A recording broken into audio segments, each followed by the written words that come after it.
it starts with the quarterback, right? So he's asking himself, okay, you paying Rodgers $50 million at the age of 38, and you can't even give me more than 25. I got to go. Vegas is calling, the Raiders are new. Ruggs left, unfortunately with his situation. Maybe he didn't want to be in Green Bay. Could be, but at the same time, I'm just saying, why would anybody want to be in Green Bay at this point? You tell me, why would he want to be in Green Bay? What is in Green Bay that he can't get in Vegas?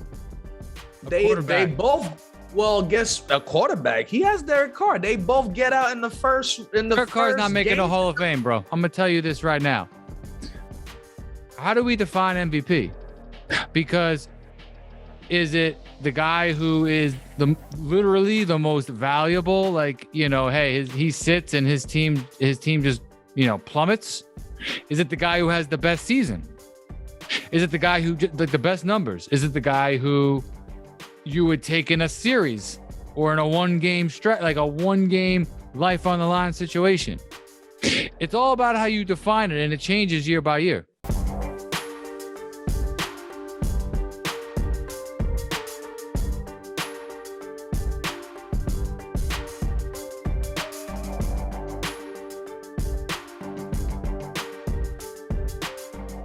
Good evening, ladies and gentlemen. This is Leslie along with Michael Steven on the Raw Sports Debate Show.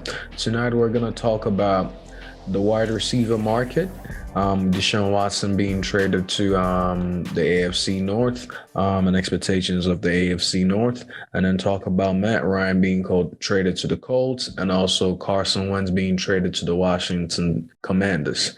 Also, along with NFC expectations from the quarterbacks, and the AFC and NFC as well. And then also we're going to finish off with the NBA facts from Michael Steven himself, a couple of facts that he has for us. And then we'll also finish with the MVP candidates, the top three that we personally think, should be running for the top three MVP. We're going to start with the wide receiver market today. Allen Robinson, Marcus Valdes-Scantling, Tyreek Hill, Davante Adams, all found a new home this year. Thoughts about all of that?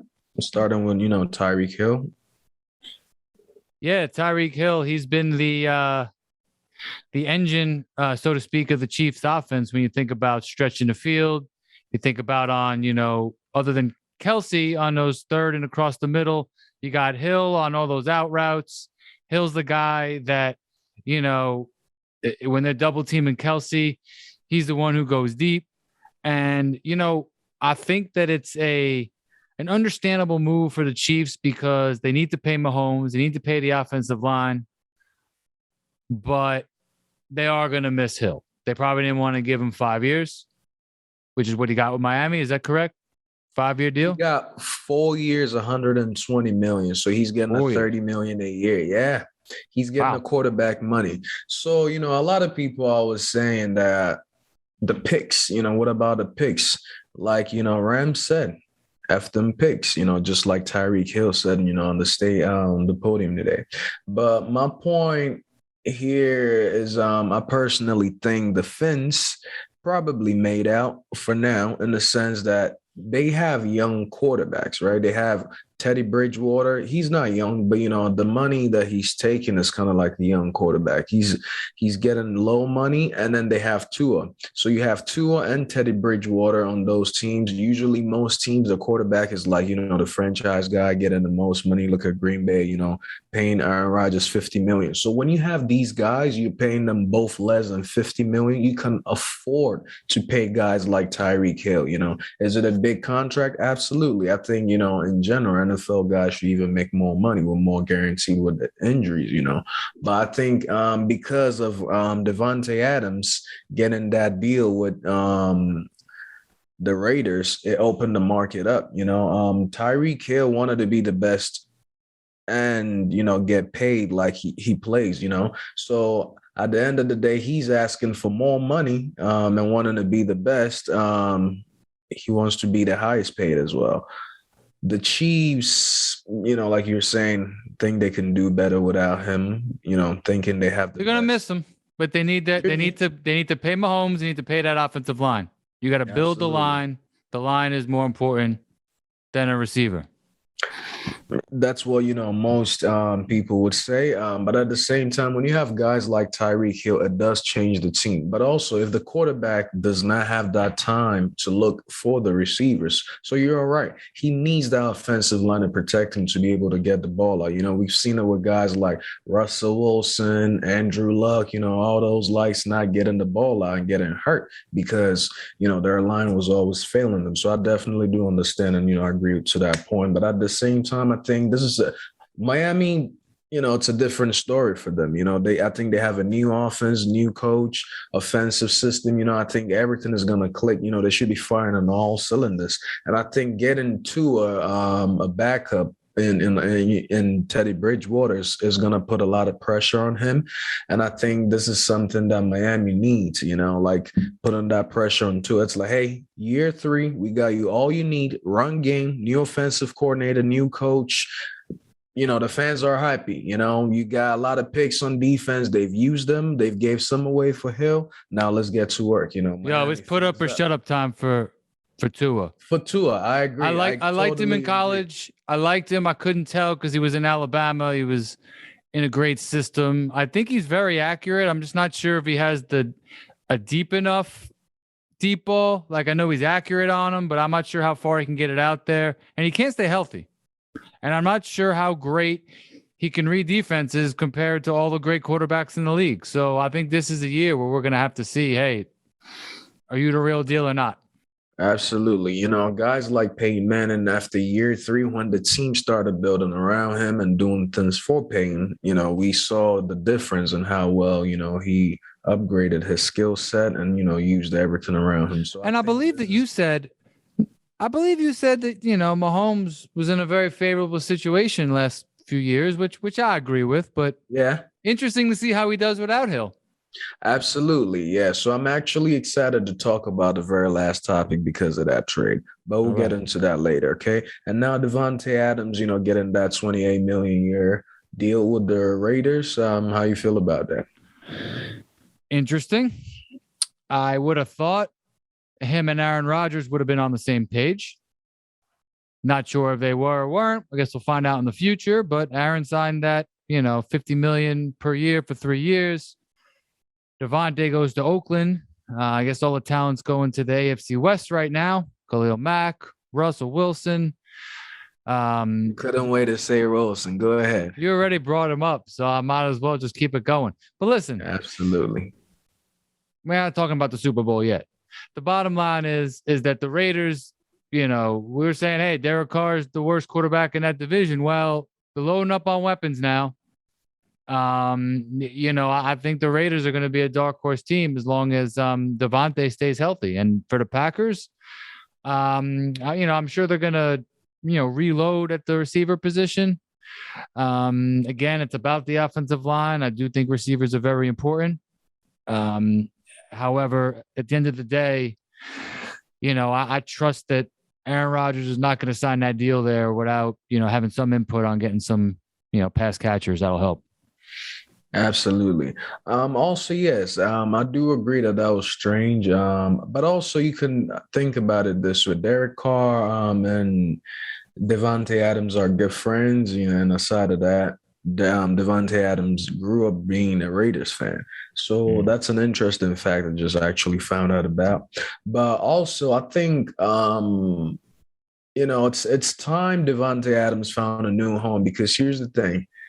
If he's going to keep getting the same results with the greatest quarterback of all time, he might as well go enjoy his time in a nice city. You just couldn't wait to bring that up, could you? I just couldn't wait. It's a good topic. But here's my thing, Mike. My point is Davante Adams is sitting there asking himself 3 years in a row, where do we end up?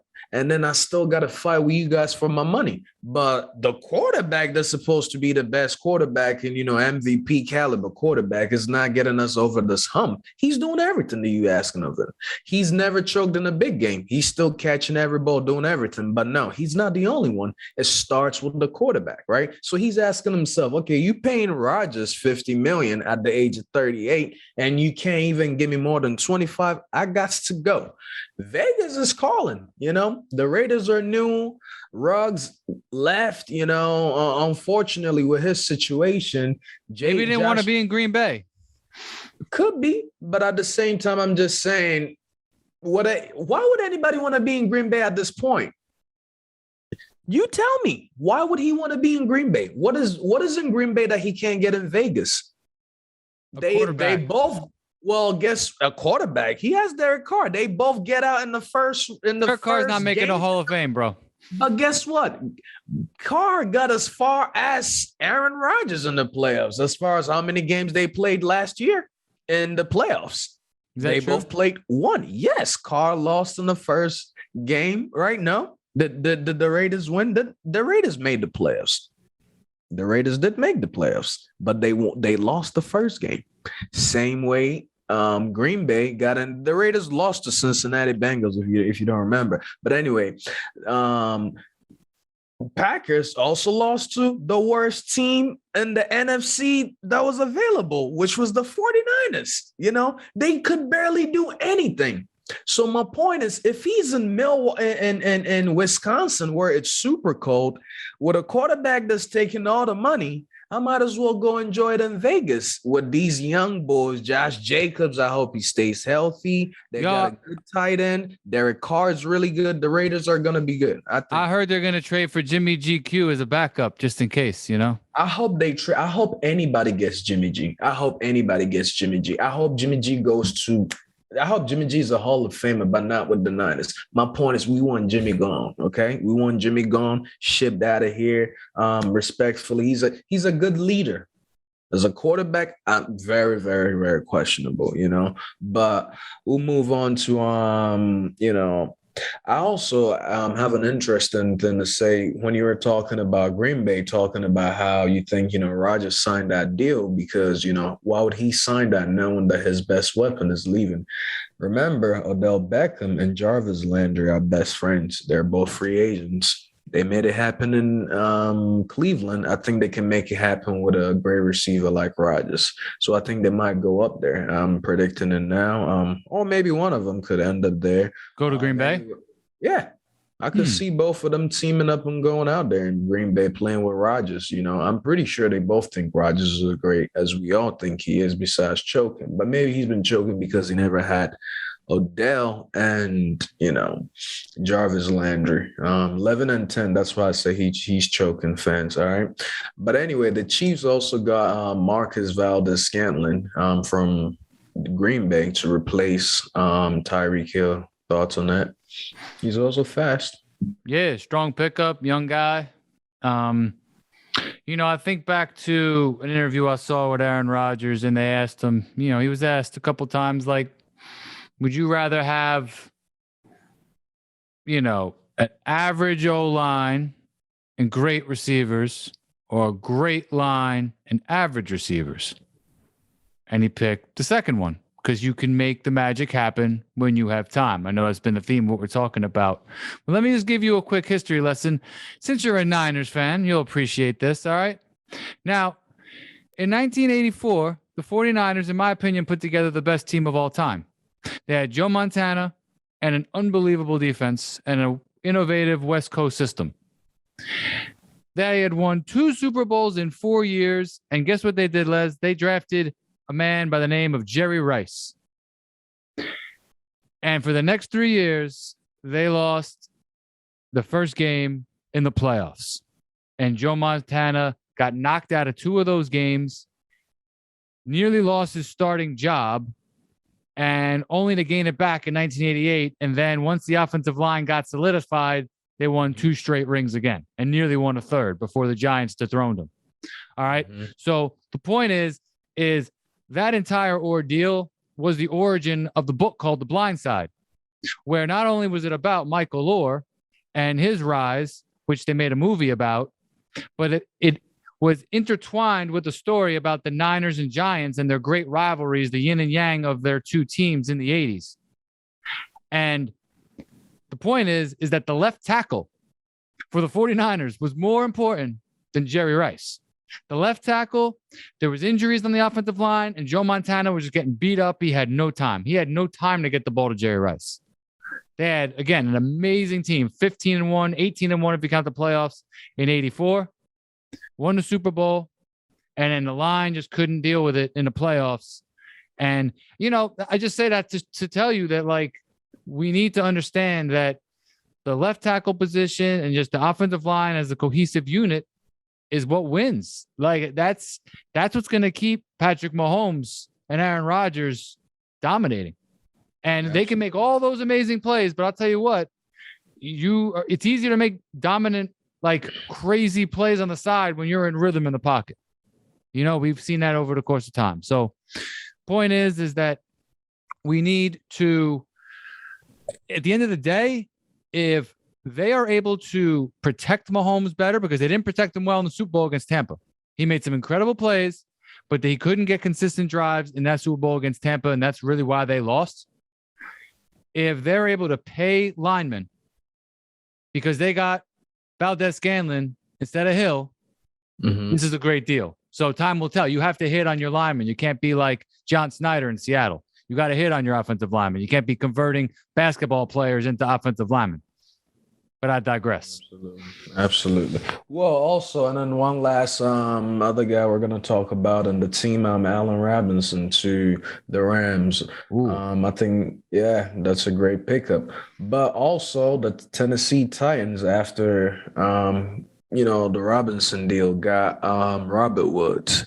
So now they got Robert Woods with them. They released Julio Jones. So now Julio Jones is also on the free agent market. Remember, before Julio Jones went to also Tennessee, Rodgers was a big fan of Julio and wanted Julio there. So also those three could all end up on Green Bay. Julio, Odell, and Jarvis Landry. Julio? Yeah. Now, why would they release him? Well, he's 33 years old. He was hurt for half the season. Ryan Tannehill couldn't really get the ball to him. Why they released him, honestly, is because they have a guy like Ryan Tannehill and didn't make, the best out of Julio the time that he was actually Tannehill has his moments, but he's average. He does have his moments, but again, like I said, because he is who he is, because he has his Tannehill, Jared Goff, Matt Ryan, Jimmy G moments, like the right below almost around average quarterbacks, Kirk Cousins, all these guys on the same Your boy. Not my boy, brother. But again, I'll tell you this. I am very happy for the Rams in the sense that, now that they might not have Odell because, he's a free agent. He's not coming back. But, they have Allen Robinson and then they still have Cooper Kupp. You have these two number one receivers and Stafford. I think, they're still going to be firing on all cylinders because, the NFC West is just a tough division. It's a, grit and grind division where, all of them are firing on all cylinders, But besides Seattle, grit and grind. That's like Pete Carroll's wet dream. Rugged, slugging football. Absolutely. Which is, believe it or not, as much as, the NFC West is, West Coast teams, they throw the ball a lot. They run the ball a whole lot. The Niners run the ball more than we pass it, but we still make it look beautiful. We're going to get into our next topic. That would be the Deshaun Watson trade to the Browns. He got $230 million guaranteed. So now what's your expectations? What do you think with the Browns? Now, Baker, I think he's gone up out of there. The AFC North is going to be tough. Ravens, Bengals, Steelers, and now the Browns with Deshaun Watson. What's your prediction in that division coming into 2022? My prediction for that division, based on the last couple of years, is that I'd still put the Bengals number one.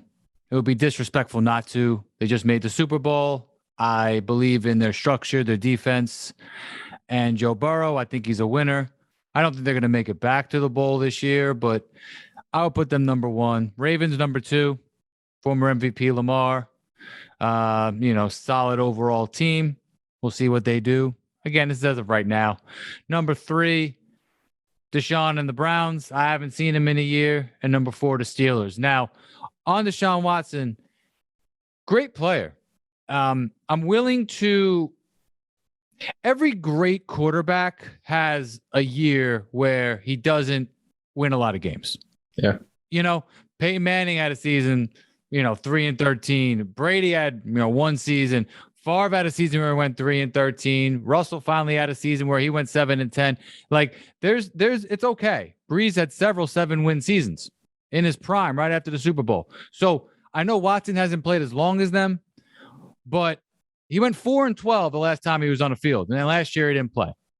4-12 is nothing to sneeze at. Like, I believe he's a great quarterback. But when you only play a few years in this league, you got the second highest passer rating of all time. You put up an amazing rookie year before getting injured in a fluke injury. I'm just saying that I'm trying to give him the benefit of the doubt. But I do think he's a winner. I do think he's going to play well. But Les, I see like a 9-8. I see like a 9-8 season right now. I think a 9-8 season is fair to give him. Still 4-12. He still threw the most yards in the league that year. Okay, when a quarterback is bad, go look at history. Every 4-12 team, that 4-12 probably had 3 or 4 quarterback changes. Okay, and if they had one, that one did not throw for as many yards as Watson. Also, all these quarterbacks that you mentioned, they all had Hall of Fame receivers and linemen and running backs that they played with. Watson's best player he's played with is DeAndre Hopkins, okay? And did he get traded before that season? He did not get traded before that season. They went to the playoffs, all right? They went to the playoffs, okay? They've been to the playoffs. Don't forget Watson's been to the playoffs, okay? No, the 4-12 season. Didn't his coach trade Watson before that season for a washed-up running back named David Johnson? He traded DeAndre Hopkins. David. You mean he traded DeAndre Hopkins? Yes, he did trade DeAndre Hopkins, right? But that was the coach's decision. That has nothing to do with him. But that's why he wanted out. And then, the allegations came out and we still don't know where that's at. But for now, we know he's being traded to a different team. I do agree the Bengals are, going to be firing on all cylinders with Joe Burrow. They got 2 linemen signed, so I know it's now more protection for even Joe Burrow because of the final game where Aaron Donald did to him on the last play was, unacceptable, Listen, protect Burrow at all costs. That's what I believe in. With the Ravens, Marquise Goodwin, and what's his name? Lamar coming back with Mark Andrews. They're going to be as good as, they've always been. So, putting them at 2 in that division is not, a bad deal as well. I think the Steelers, we don't know their image right now, but I know they still have Mike Tomlin. So I'll still put the Steelers over the Browns. I think the Steelers will be in 3rd place, and I put the Steelers will be fighting with the Ravens in the 2nd and 3rd. You can never put the Steelers, the Steelers will make the playoffs. If anything, with Mitch Trubisky, Dwayne Haskins, or my trade for Jimmy G, whoever it may be, the Steelers always figure it out. Why? Because of Mike Tomlin. He is one of the greatest coaches to, ever be on the NFL. 6-11. Steelers? They've won long enough. It's time they lose some games. So I do agree about that, but I just believe that Mike Tomlin is going to go down in history to be one of the coaches that never had to lose in a season. He still never had to lose in a season until this day. All right. So I hope you know that. You wanted to know a fact I had for today? That's my fact, man. All streaks come to an end. All streaks do come to an end, but like I said, he's going to go down as the greatest to never have a losing season. I hope, Mike Tomlin, you're going to watch this show and you're going to retire in time, okay? Don't be like Big Ben. Don't suck on the field, all right? But all right, we're going to jump into our next topic. We're going to talk about Matt Ryan being traded to the Colts. Good move for the Colts because they had nobody. But also what that means is they traded away Carson Wentz to Washington Commanders. So now Carson Wentz is back to that division, NFC East. What expectations do we have for Colts here?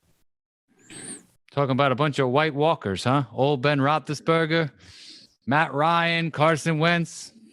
Phillip Rivers, he's not here anymore. Let me not. He can move a little bit. But yeah, so old Ben, of course. Young Ben was underrated, actually.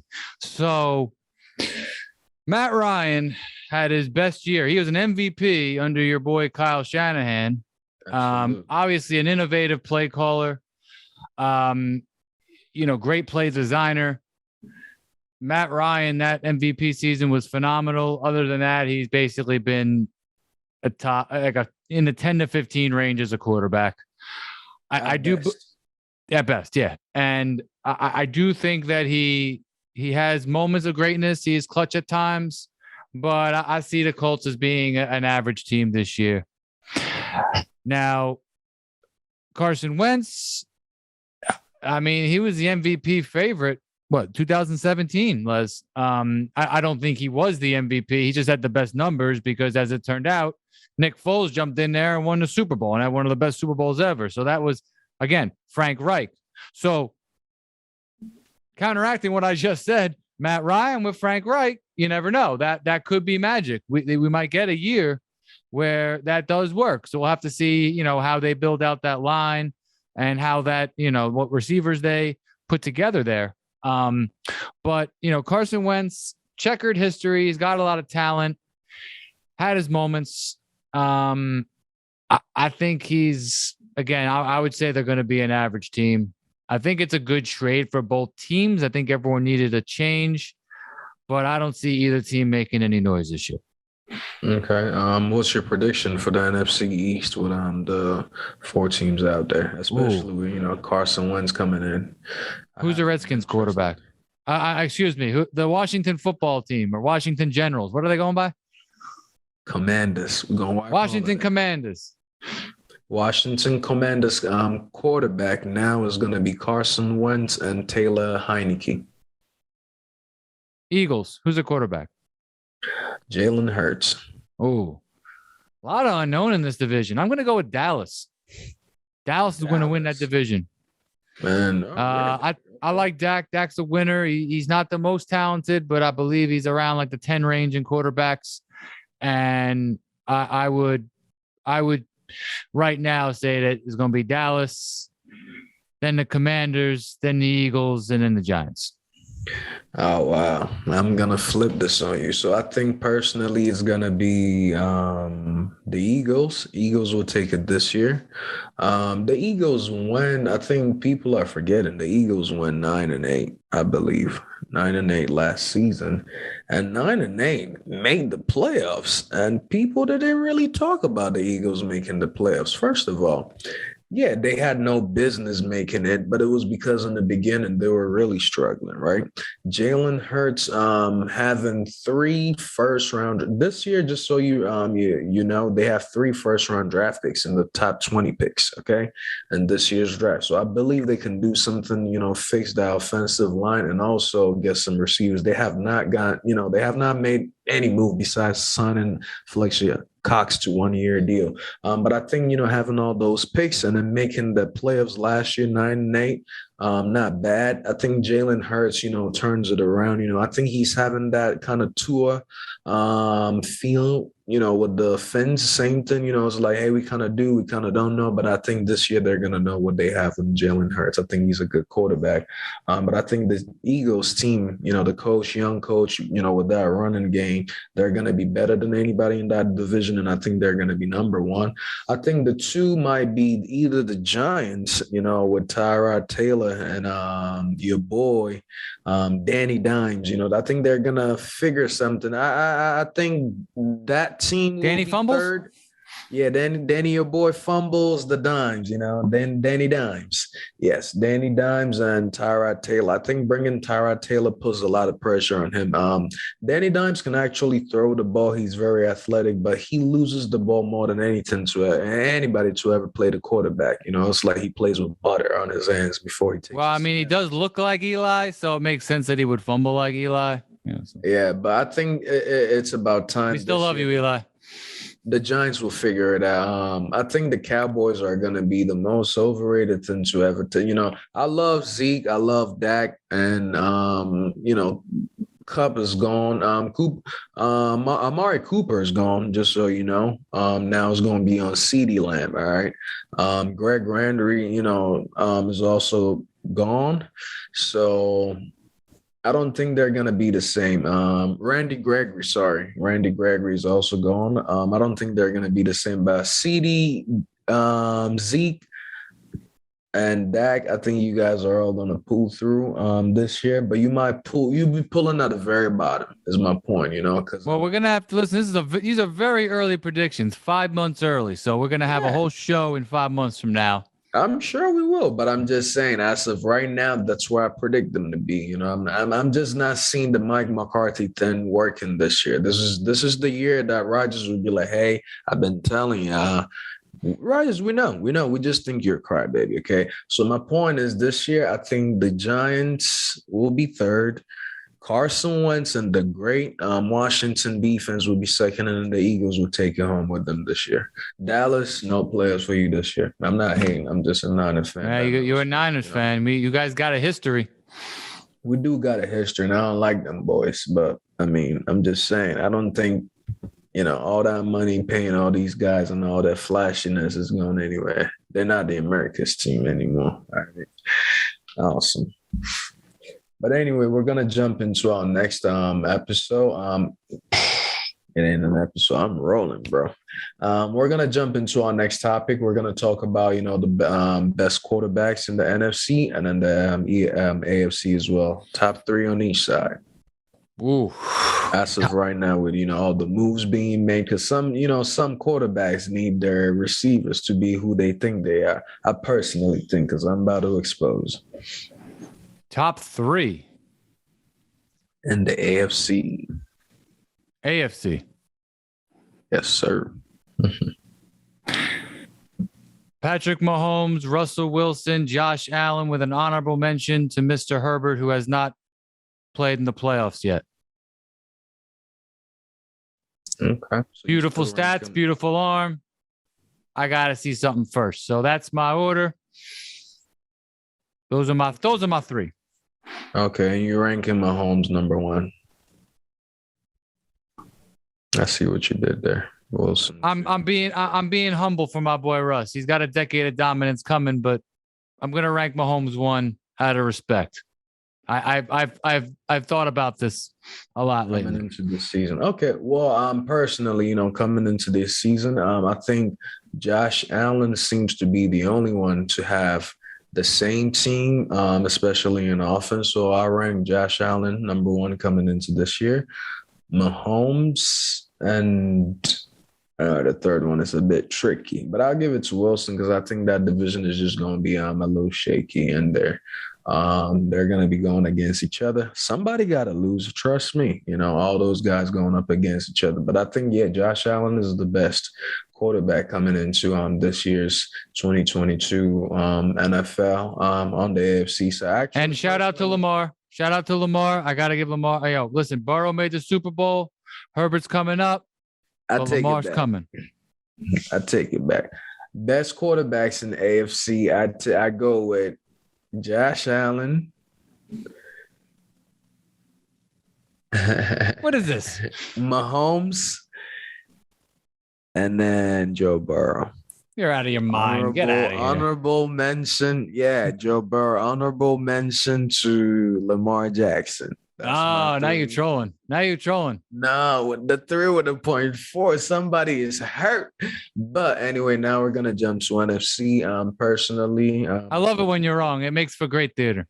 Go ahead. Absolutely. We'll see it. I mean, we talked about this. Yeah, like you said, 5-6 months from now, we'll still be running hard. And then we'll see who's right and who's wrong. Like I said, I repeat, it goes Josh Allen, Patrick Mahomes, Joe Burrow with an honorable mention to Lamar Jackson. All right. And if I got to throw a fifth in there, you ready for this, Mike? Deshaun Watson. Watson. I got Watson and what's his name up in there? We know your Herbert. true intentions. Herbert. All right. And then Herbert. I got Derek Carr. Yep. And then maybe Russell Wilson. But no, we got Russell right up there too. Yeah, Russell's on Twitter today saying, hey, they say I'm done. I'm coming hard. I'm just beginning. He's fired up. He's got to get off Twitter though. Like I appreciate his motivation, but get off Twitter. That's our job. He's getting in there, you know. We've been talking a lot about him, so he feels the need to, you know, step up for himself. He feels our energy. He heard you. You're putting Burrow ahead of him. I am. I definitely am. All right. Now let's talk about some NFC quarterbacks. Who are your top three coming into this year? Wow. Tough one. I'm gonna go with you win back-to-back MVPs, Aaron Rodgers. Okay. Despite the way that Leslie, aka KG, feels about this. Number two, the GOAT, Tom Brady. I just have a feeling he's going to fall off just a little bit. I don't think he's going to lead the league in touchdowns and yards and everything again. So, number three, I don't know. Who is number three? I'll tell you who is not number 1 and 2. Danny Dimes. Number three. I'm just kidding. All right, let's see. Let's go to the teams here. Stafford. Fine. I'll give it to Stafford, but I want to say Dak, but I'll give it to Stafford just because he won the Super Bowl and he was clutch as hell this year. Stafford is barely a Hall of Famer. I don't think he is, but he's close. But he's number 3. Stafford's number 3. All right. Well, again, I got to flip it on you again, Mike. You're going to put Stafford 1. Get out of here. I am, because, like I said, it's coming into the 2022 season. So if you make the Super Bowl, was Jimmy G number 1 back in 2 years ago when he made the Super Bowl? You put Jimmy G number 1? No. You probably put him number 12. Let me. I would put him 15 at best. All right. So first of all, let's start with why I'm putting Stafford number 1 coming into this year, because of his weapon and team. All right, the weapons that he has around him. He has the best offensive player in the league from last year, still coming back healthier than ever. And now he has Allen Robinson, who's also our number 1 receiver. They still have money because it's the Rams. I don't know how Odell, they could get Odell back. If they do, that's an amazing. Rodgers and Brady both don't have that. So that's why I'm putting them up there. Stafford had that, and then he made it to the Super Bowl. That's what's about. If you make it there, you win it, you are the best to play this year, okay? That's why I'm giving it to Stafford coming into this season. Same way I'm giving it to Josh Allen in the AFC and in the league as well, because you sometimes got to look at the team and the growth of these players. Stafford, we already know he can throw the football, all right? But now giving him all these weapons and a defense to back up, some of his unsuccessful nights, it makes him, the better quarterback coming out of the NFC this year. And then I'll go with Tom Brady because, I think he still has all his weapons. And then I'll go with Rodgers. I think Rodgers will figure it out. Because like I said, I think the free agency market can turn for Green Bay in their favor, and they can turn things around personally. I hope Aaron Rodgers watches this show in the offseason. He's going to be mad at you.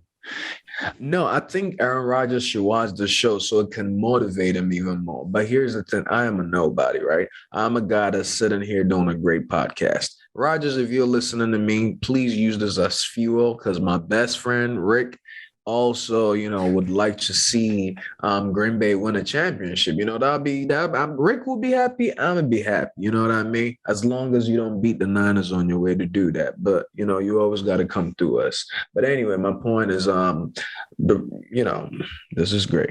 All right, now listen. We need a bonus round here for some facts, since we're talking about great quarterbacks and old quarterbacks. Hey, Les, you ready for your boy since you brought him up earlier, Peyton Manning? I know you love Peyton Manning. Go ahead. All right. In his first 5 years in the NFL, Les, what Peyton Manning do? How many playoff games did he win? 0. Donut. As many as myself. First 5 years in the NFL, he played 3 playoff games. That dude went 0-3 and his team scored 33 points. He went 50 out of 105. That's less than 50% completion percentage for 558 yards, 2 total touchdowns, 2 picks. Okay? So he was so overrated. You may not remember this, but he was so overrated after 5 years at that point. Like, they were considering him as good as Favre, as good as Brady. He hadn't done anything. But then, in his next 10 seasons that he played, he won the MVP 5 times. So, first 5 years, not too good. Next 10 years, best regular season run in NFL history. Okay, Mike. So again, like you were saying, 5 years. The bad that you took from those 5 years was, he won 0 playoffs. But again, he made 3 playoff runs, okay? Edgerrin James, Marshall Faulk, Marvin Harrison, Reggie Wayne, Dome. He was figuring it out. But yes, You're right. He was bad. He wasn't as good as, now I wouldn't say he was bad, but he wasn't as good as people made it seem, for it to be. So yes, I do. Just providing context on one of the GOATs. Absolutely. We respect that, Mike. And it's against Peyton Manning. So, I'll remember this. I got one for you next year. All right. Now we're going to jump into our next topic. Last but not the least, MVPs for the basketball postseason coming up. A couple more games left. Who are your top 3 picks in the MVP? This is a tough call this year. I'm going to go with Jokic, number 1, Embiid, number 2, Giannis, number 3, subject to change. Now, I'm going to tell you this right now. How do we define MVP? Because is it the guy who is literally the most valuable? Like, hey, he sits and his team just, plummets. Is it the guy who has the best season? Is it the guy who like the best numbers? Is it the guy who you would take in a series or in a 1-game stretch, like a 1-game life on the line situation? It's all about how you define it, and it changes year by year. So I would say Jokic, just because the award is called most valuable, and based on the on-off numbers, based on his ridiculous efficiency, 26, 14, and 8, shooting like 64% from 2-point range. Really? 64%? 34% from threes, not as good as last year. But just his versatility and the clutch plays that he makes, I would pick him. But listen, man, Embiid's been incredible, especially when, without having Simmons this whole year. And Giannis, man, listen, like, Giannis is phenomenal, and he's an incredible defender. And I honestly, all of these guys have a say at number 1. I disagree with all these guys. I would say number 1, but I do think Embiid and Jokic absolutely do have a say at number 1. But I'll still give the nod to Embiid. Personally, he's been phenomenal again. Without Simmons putting up those numbers, he's averaging 29.8 games. I think he's actually gonna average 30 by the end of the year. I hope he does. I hope he wins the crown. Jokic is phenomenal. Those two are the best big men in the game, and it's amazing that it's being ran by all at least 6'10" guys, the top 3, but I'll put Ja Morant up there as well too, right on the edge with I know he's had some injuries, but if it wasn't for the injuries, I think I'd put him 3rd over Giannis. But I think because of the consistency of Milwaukee and Giannis playing a huge role, talking about most valuable, yes, Giannis is very valuable to Milwaukee. But here's the thing with the Sixers, without Embiid, they're not the same. They're a different team without Embiid, you know. So that's another reason why I think, you know, now with James Harden, it might be a little bit different, but we haven't even seen the team without Embiid and just Harden. So I think also, you know, without Embiid, that team is crippled. I think the Nuggets have a really good team. They have a great team, and Jokic is, you know, the best player. Well, Murray hasn't been around. And John Moran has the best record, by the way. His team does have the best record out of all those. Yeah, so that's my point. That's why, like I said, if it wasn't for all these injuries, I'll put Ja third. Personally, my MVP race, actually. So I'll give it to you, MB, for sure. I will give a shout out. You know, I know it's, you know, tonight we're recording this. Devin Booker scored 49 points against the Nuggets. The Suns are 60-14, but that's just the best team in basketball by every metric. They're going to win the championship barring catastrophic injury. And Devin Booker, despite a lot of people stating, even Isaiah Thomas was saying, hey, the criteria should be this, he should be top 5. Listen, Devin Booker's an excellent player, great attitude, great dude, very mature for his age.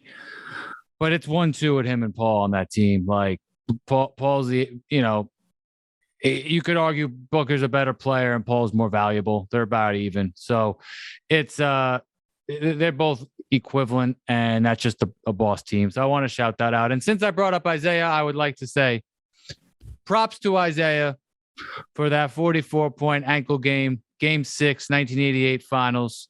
Sprains his ankle, horrible ankle sprain. Scores 25 points in the third quarter. They lose on a close call, up 3-2 in the series. One of the great performances in sports history. So that needs to be remembered. NBA facts. You ready, Les? We're going to go old school again because you know we love the old school around here. Got to respect the legends of the game. Absolutely. Bill Russell played 13 years in the NBA and he won 11 championships. The last 2 were as player coach. And then before joining the NBA, he won 2 championships in college. And did you know that during the 1962 season, where Wilt Chamberlain averaged 50.4 points a game, Oscar Robertson became the first player to ever average a triple-double, Bill Russell was voted the MVP. And lastly, Bill Russell was 21-0 in winner-take-all games in his career, his entire basketball career. So that includes, you know, Game 5s, Game 7s, NCAA games, Olympic games, every elimination game, 21-0. And in a related note, lastly, part 2, he claims that he threw up before every single game.